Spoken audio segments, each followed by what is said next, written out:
Welcome to the MSDW podcast. I'm Jason Gumpert, editor at msdynamicsworld.com. My guest today is Ray Wang, principal analyst, founder, and chairman of Constellation Research.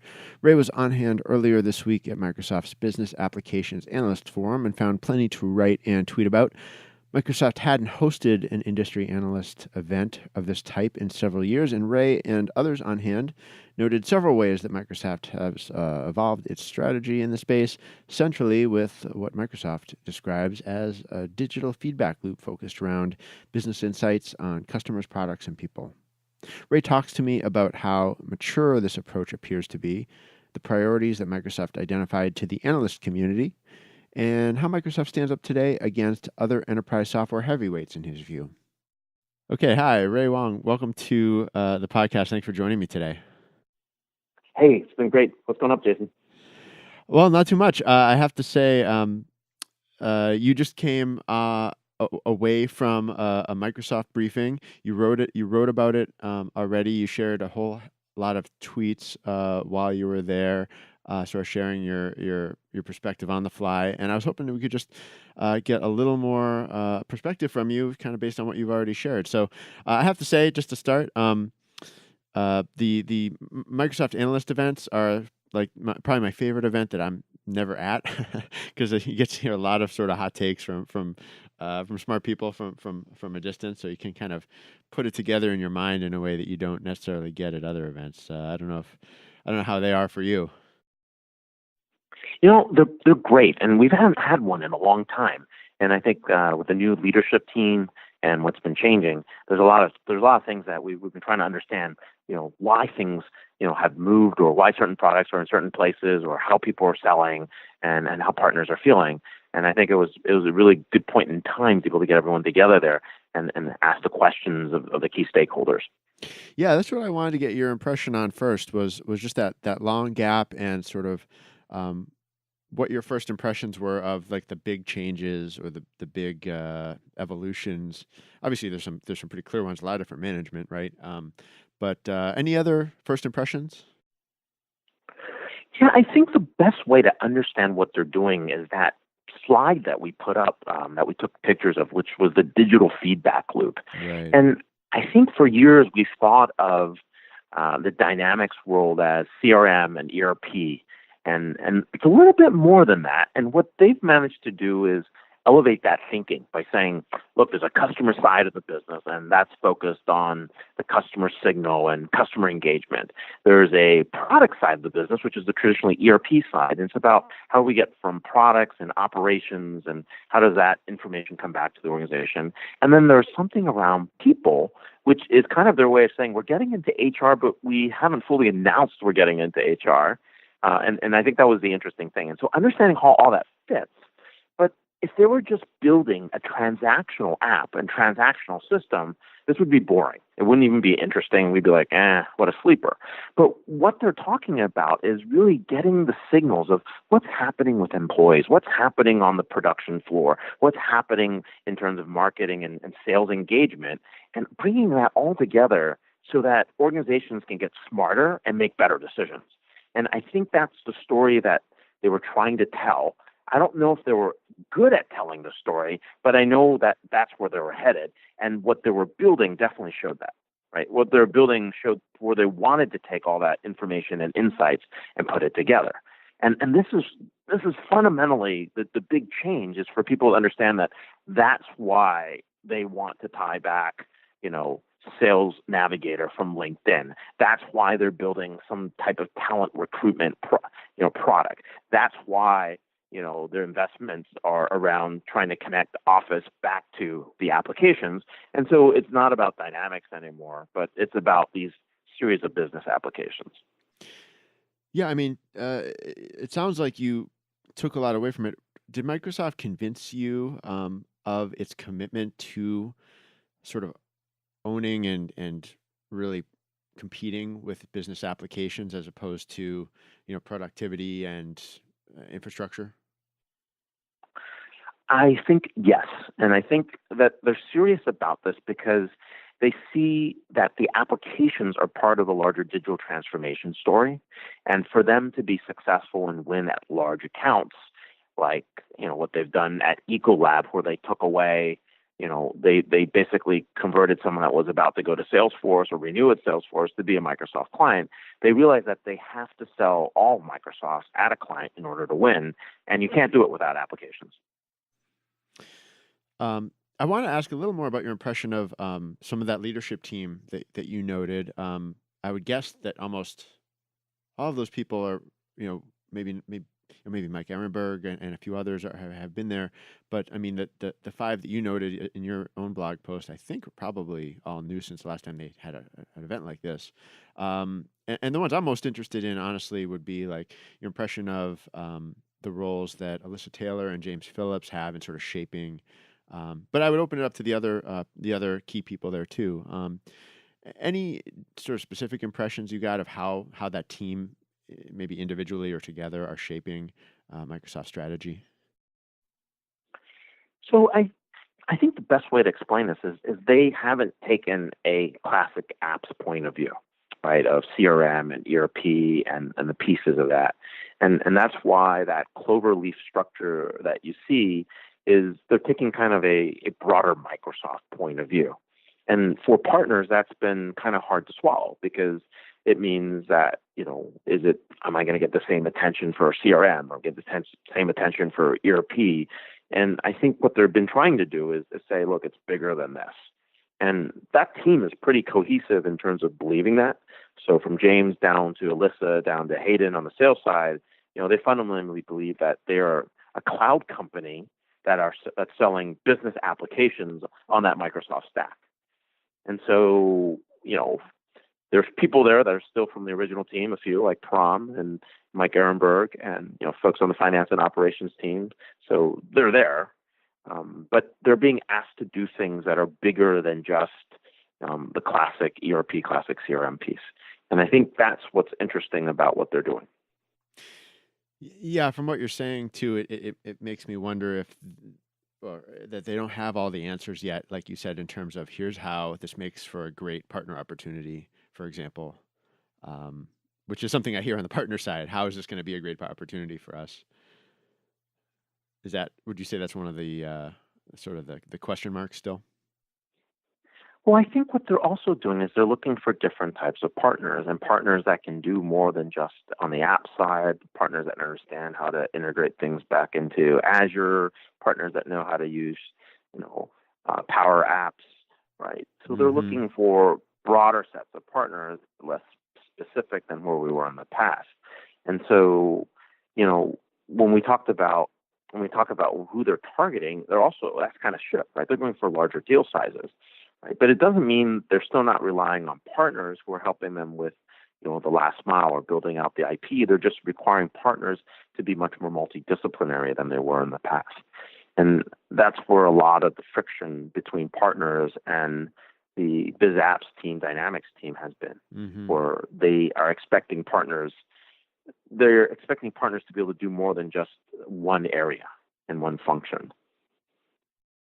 Yeah, I wanted to ask about that that idea of aiming for sort of larger enterprise accounts, because one of the impressions I've had with the on the ERP side, especially with the 365 finance operations, is that a lot of the wins so far have actually been smaller scale wins. They might be at large accounts, but that the implementations are for an individual division or for just certain components of a company's operations.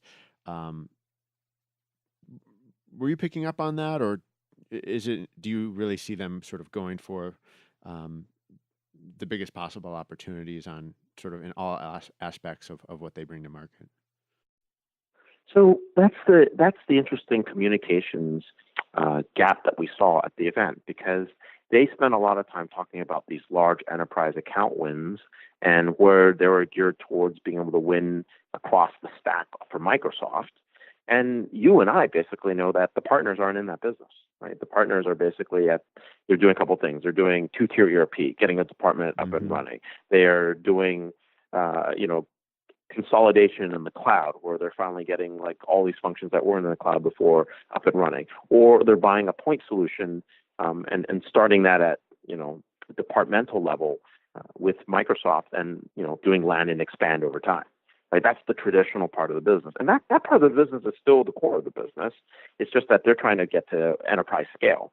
And they think they can get there because of their existing relationships, because CEOs are coming to them saying, hey, how you can help me with, IoT or AI or digital transformation or conversations as a service.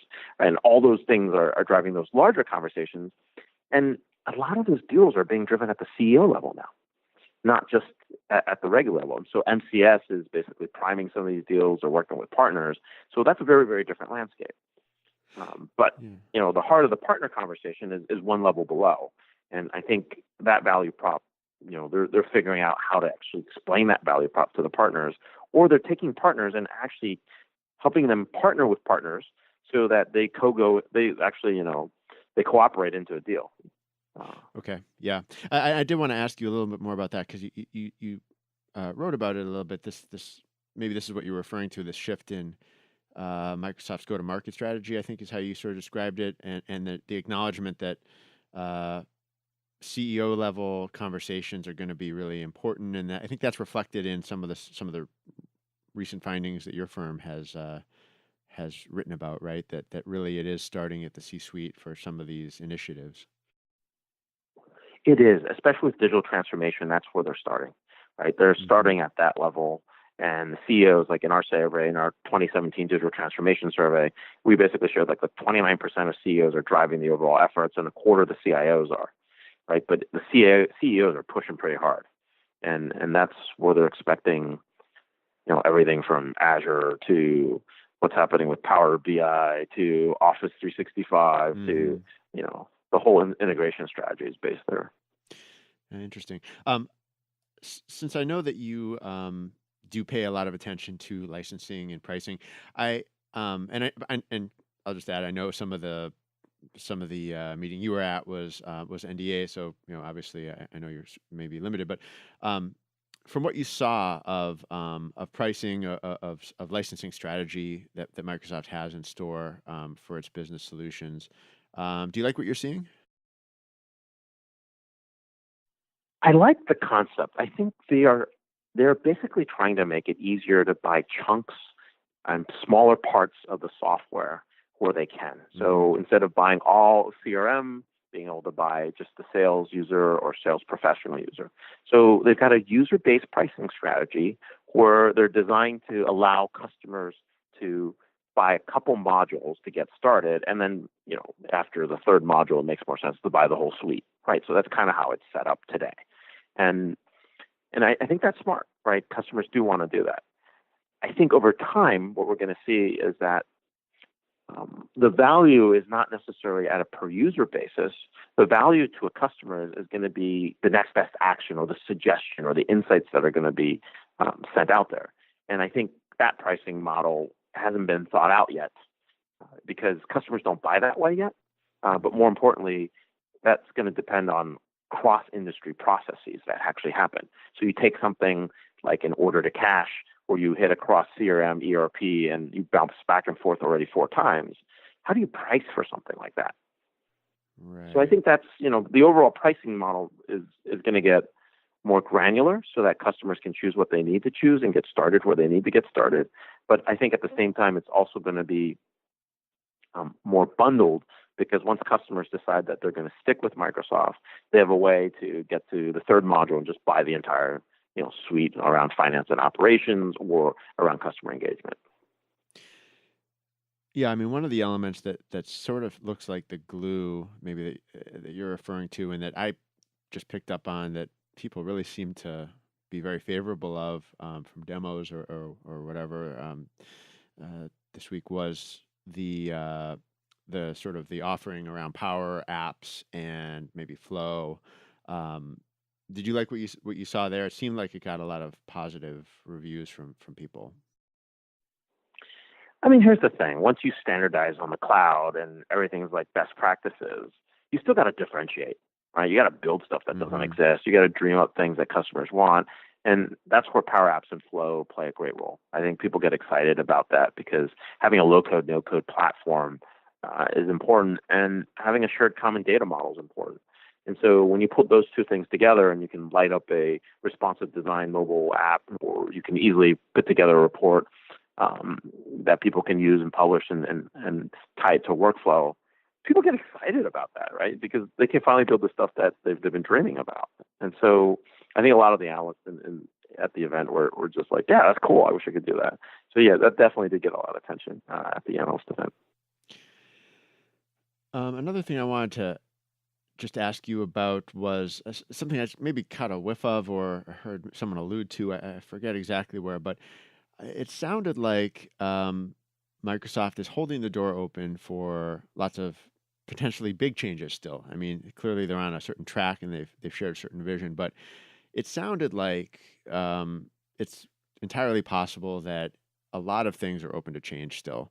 I'm thinking of branding, acquisitions, or somehow expanding the footprint of the business capabilities. Um, do you think it's fair to say that because and I say it in the context of, I mean, there was a period there, where there were a lot of acquisitions and big ones that have now sort of shaken out, but it's been quiet for a while in that sense. I guess other than LinkedIn. um, do you That's a think lot of that's money. still alive? Except for that one little deal. But do you think that possibility is still alive, that they could really make major changes in the near future? I think so. I mean, there's some holes in the overall strategy. When you look at that clover leaf, one of the things that we highlighted on was that, they still got to build a lot of things like billing Hmm. software is in existence, right? If I'm trying to get to a service-based business, I got to be able to do subscription billing. I got to get down to the unit cost level. And so that's definitely not there, right? Procurement's not there. Experience management isn't there. Commerce is a huge hole, Yep. right? Ad tech. So I don't think they're going to build those. I think there are opportunities to make acquisitions. I don't know if Hmm. they'll make those acquisitions.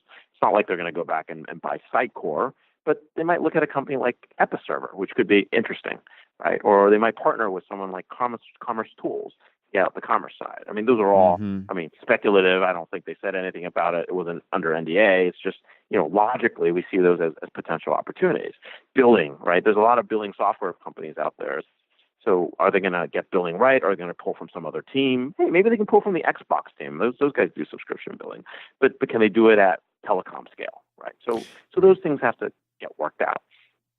I Uh, don't yeah. know, and this is what we hear all the time too, is I don't know if they're going to get rid of some products as well, right? Shed some assets that they don't need. So that may be another option as well. So, but I think there's going to be some changes there. They've basically been trying to stabilize around Dynamics 365, show that there's growth in the space, continue to sell across the stack, and I think that's been their main goal. The partnership that I think seems like the highest profile right now in the business solutions area seems to be Adobe, and some really ambitious sort of uh, ways that they're trying to tie together Adobe Marketing Cloud with Dynamics 365. Did you get any sense of how that's going, and do you agree that that's really a critical one if they're going to look at like other sort of really big partnerships? So we chalk the Adobe partnership with Microsoft to the larger cloud wars that's out Hmm. there, right? Adobe ultimately competes with Google on the ad side and experience and the analytics side of the business, and they kind of compete with Amazon in the long run. And so this is really, I mean, alliances starting to form around nucleuses of clouds, right? So it's basically Amazon, Alibaba, Google, Microsoft, IBM, and Oracle that actually have the data centers in the enterprise world to make things work. And so having Adobe and Microsoft compete is a natural ally in the big picture. It's just like Salesforce and Google is a natural ally because in many cases we see, Microsoft discounting CRM to sell more Office. Well, imagine if Google was coming in at a lower price and partnered with Salesforce, you get the same kind of effect. So Salesforce is naturally partnering with Google, and that creates a natural enemy with Adobe, right? And so these Okay. at the high level make sense as an ally and partner. Now, when we take it down to the partnership at the marketing cloud level and experience cloud, which was Adobe calls today, what they have is basically the whole B2C apparatus, right? So the B2C apparatus around experience management is what they're strong on. And if you notice, Microsoft has their own B2B marketing product, as well, which they acquired with Marketing Pilot. So at the B2C level, the partnership goes to Adobe, Common Data Model, leveraging Azure. The Microsoft side of the house is basically tying it back into Dynamics CRM, the ERP pieces, and it's basically taking the traditional technology decision makers and marrying them with the business decision makers that are responsible for marketing and experience. So it's actually a partnership that they announced some time back, but we see a lot of stuff happening in the field. There are joint teams, there's joint development going on. They're all building to the common data model and architecture. So it's a lot of interesting stuff that's happening on that site. And I think you're going to see some more announcements at Adobe Summit, where Microsoft will be there as well. All right. Any other, I don't know, final thoughts or other impressions you came away with at the event that we haven't covered here? I mean, I think the main thing is. Go ahead. Oh, go ahead.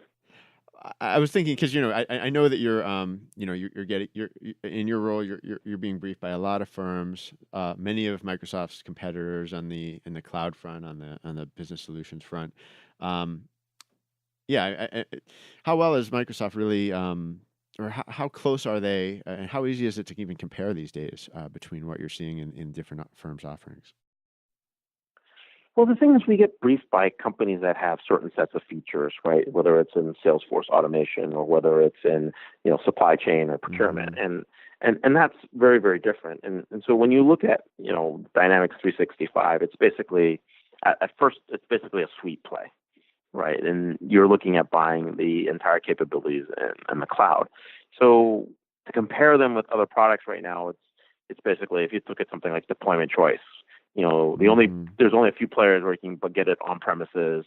You can get it, in the cloud, or you can support a hybrid deployment, right? And so Microsoft is one of those. There are very few players that have the level of integration to other modern workplace or office productivity tools, and so that's where we see Microsoft, get some advantages. And then when you think about what's happening on the cloud side and the future of AI and machine learning, right? Microsoft brings the whole infrastructure as a service and platform as a service there for organizations to kind of build on. And then, as you notice, everyone's trying to get to some kind of low code, no code approach to extending their apps and their apps footprint. So there's not a lot of players that can do that. Like basically, Microsoft is going head on with, the Oracles of the world to be able to do that. That's probably the most direct competitor there is, would probably be Oracle. Other than that, it's basically competing at the feature to feature, suite, like product to product versus suite to suite kind of comparisons. And those people have to depend, they decide they're going to buy best of breed or do something differently. So we see that way. Now, final thoughts wise, I think people have to understand that this is not Dynamics anymore. And I think that message they've been trying to carry that message out for the last 2 to 3 years. And they're serious about it. This is not Dynamics anymore. And if you are thinking just about Dynamics in the classical sense, it's not coming back. That model is definitely gone. But if you think about it as, hey, what can I do as a customer? What do I need from Microsoft across the stack? Then you say, okay, this is a very, very interesting value proposition, because at the end of the day, we're not going to be buying software in the future. What we're really going to do is buying systems that help us make the next best decision. And when we take that leap from going from systems of transaction to systems of engagement to systems of experience, ultimately what we're going to see is, is everything connected? Is it interconnected in a way that I can figure out, hey, maybe I should order less parts today, or maybe I should actually pay down a vendor earlier, or maybe I should help this customer out because I think they're starting to experience some customer satisfaction issues. And that's ultimately what we want to do with these business systems, is make the best decision, right, and take the next best action. And I think more and more we're going to see that as kind of how the framework that Microsoft operates for these business applications. Yeah, they had all the analysts at the event tweeting about MS Biz apps. So that's, a small step, but it's perhaps an indication. I think so. They've resurrected the Biz Apps hashtag, and they've resurrected the Biz Apps name. I think, for a while they were trying to get everyone to get to Dynamics 365, but I think, this Biz Apps is kind of the new. I think it's going to be the new name going forward. Yeah. So certainly a platform to maybe build a little more clarity around, and certainly aiming a little bigger too. Uh, well, Ray, thank you so much for taking the time today. This has been really interesting to get a little more perspective from you. Thanks for sharing as you went there in Redmond too. Really appreciate it. Oh, no problem. Take care, Jason. All right, thanks. All right.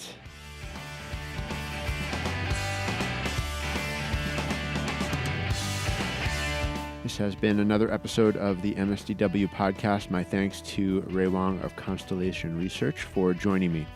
If you have any comments, feel free to reach out. You can reach me by email, jgumpert@msdynamicsworld.com. Until next time, this is MS Dynamics World signing off.